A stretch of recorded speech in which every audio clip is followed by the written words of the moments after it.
నమస్తే VTV voice వారిది political news కి స్వాగతం. ఈ రోజు వార్తలేంటో చూద్దాం. వార్షిక ఆదాయం దాటిన వారికి గ్యాస్ సబ్సిడీ కట్. కేంద్ర ప్రభుత్వం ఎల్పీజీ గ్యాస్ సబ్సిడీ విషయంలో కీలక నిర్ణయం తీసుకుంది. వార్షిక ఆదాయం 10 లక్షలు దాటిన కుటుంబాలకు సబ్సిడీ రద్దు చేస్తున్నట్లు ప్రకటించింది. ఇది 2015 నుంచి ఉన్న రూలే అయినప్పటికీ ఇప్పటి వరకు వినియోగదారుల వ్యక్తిగత డిక్లరేషన్ పై ఆధారపడేవారు. కానీ ఇప్పుడు నేరుగా పాన్ కార్డ్ డేటా ఆధారంగా ఐటీ రికార్డులను తనిఖీ చేస్తున్నారు. ఇక్కడ గమనించాల్సిన విషయం ఏమిటంటే కేవలం కనెక్షన్ ఉన్న వ్యక్తి ఆదాయమే కాదు, భార్యాభర్తల్లో ఎవరి ఆదాయం 10 లక్షలు దాటినా ఆ కుటుంబం సబ్సిడీకి అనర్హమవుతుంది. ఇప్పటికే ఐటీ రికార్డుల ప్రకారం అనర్హులుగా తేలిన వారికి ఆయిల్ కంపెనీలు మెసేజ్లు పంపిస్తున్నాయి. 7 రోజుల్లో అభ్యంతరాలు తెలపకపోతే ఆటోమేటిక్గా సబ్సిడీ కట్ అవుతుంది. ఈ నిబంధనల వల్ల సామాన్యులకు లేదా పేదలకు ఎలాంటి ఇబ్బంది లేదు. ముఖ్యంగా ప్రధానమంత్రి ఉజ్వల యోజన లబ్ధిదారులకు ఈ రూల్ వర్తించదు. వారికి వచ్చే సబ్సిడీ యథావిధిగా అందుతుంది. ఈ నెలాఖరులో ఢిల్లీకి తమిళనాడు సీఎం విజయ్ ప్రధానితో తొలి భేటీ. తమిళనాడు ముఖ్యమంత్రి సి జోసెఫ్ విజయ్ త్వరలో ఢిల్లీలో పర్యటించనున్నారు. ముఖ్యమంత్రిగా బాధ్యతలు చేపట్టిన తర్వాత ఆయన ఢిల్లీకి వెళ్లడం ఇదే తొలిసారి. ఈ నెలాఖరులో జరగనున్న ఈ పర్యటనలో భాగంగా ఆయన దేశంలోని అగ్రనాయకత్వంతో వరుస సమావేశాల్లో పాల్గొనున్నారు.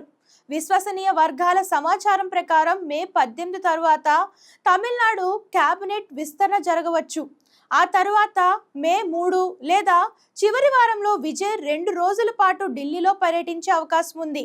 కొత్తగా ఏర్పడిన ప్రభుత్వం పరిపాలనపై పట్టు సాధించిన తరువాత ఈ పర్యటనకు ప్రణాళికలు సిద్ధం చేశారు. కొత్త ముఖ్యమంత్రులు ప్రమాణ స్వీకారం తర్వాత మర్యాదపూర్వకంగా ప్రధాని రాష్ట్రపతిని కలవడం సాంప్రదాయం. ఇందులో భాగంగా విజయ్ ప్రధాని నరేంద్ర మోదీ, రాష్ట్రపతి ద్రౌపది ముర్ముతో సమావేశమవుతారు. వీరితో పాటు ఉపరాష్ట్రపతి సిపి రాధాకృష్ణన్, కేంద్ర హోంమంత్రి అమిత్ షా, ఆర్థిక మంత్రి నిర్మలా సీతారామన్తో కూడా సీఎం విజయ్ చర్చలు జరపనున్నారు. ఈ సందర్భంగా తమ ప్రభుత్వ ప్రాధాన్యతలను, విధానాలను కేంద్ర నాయకత్వానికి వివరించనున్నారు. రాష్ట్రానికి సంబంధించిన ఆర్థిక అవసరాలు, పెండింగ్లో ఉన్న నిధుల విడుదల, నష్టపరిహారాల బకాయిలు, కేంద్ర ప్రయోజిత పథకాలకు అదనపు సాయం వంటి డిమాండ్లతో కూడిన ఒక వినతి పత్రాన్ని కేంద్రానికి సమర్పించనున్నారు. పెట్రోల్ డీజిల్ పై లీటర్కు 5 రూపాయల వరకు పెంపు, వాహనదారులకు షాక్. అంతర్జాతీయంగా ముడి చమురు ధరలు మండిపోతున్న నేపథ్యంలో దేశంలో పెట్రోల్ డీజిల్ ధరలు మళ్లీ పెరిగే సూచనలు కనిపిస్తున్నాయి. లీటర్కు 4 రూపాయల నుంచి 5 రూపాయల వరకు, వంట గ్యాస్ సిలిండర్ పై 40 రూపాయల నుంచి 50 రూపాయల వరకు పెంచాలని ప్రభుత్వ రంగ చమురు సంస్థలు భావిస్తున్నాయి. ఈ నెల 15వ తేదీలోపే ఈ పెంపుపై అధికారిక ప్రకటన వెలువడే అవకాశం ఉందని విశ్వసనీయ వర్గాలు చెప్తున్నాయి. ఇరాన్తో ఇజ్రాయెల్ యుద్ధం, కీలకమైన హార్మోజ్ జలసంధి మీదుగా చమురు రవాణాకు ఆటంకాలు ఏర్పడమే ఇందుకు ప్రధాన కారణం.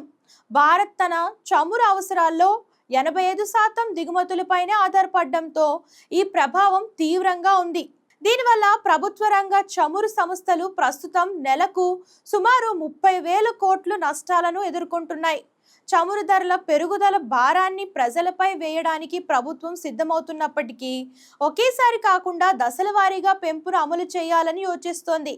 ఒకేసారి పెద్ద మొత్తంలో ధరలు పెంచితే ద్రవ్యోల్బణం అదుపు తప్పుతోందన్న ఆందోళన ప్రభుత్వంలో ఉంది. అందువల్ల మొదటి దశలో 4 రూపాయల నుంచి 5 రూపాయలు పెంచి ఆ తర్వాత నష్టాలు భర్తీ అయ్యే వరకు 2 రూపాయల నుంచి 4 రూపాయల చొప్పున పెంచుకుంటూ వెళ్లే అవకాశం ఉంది.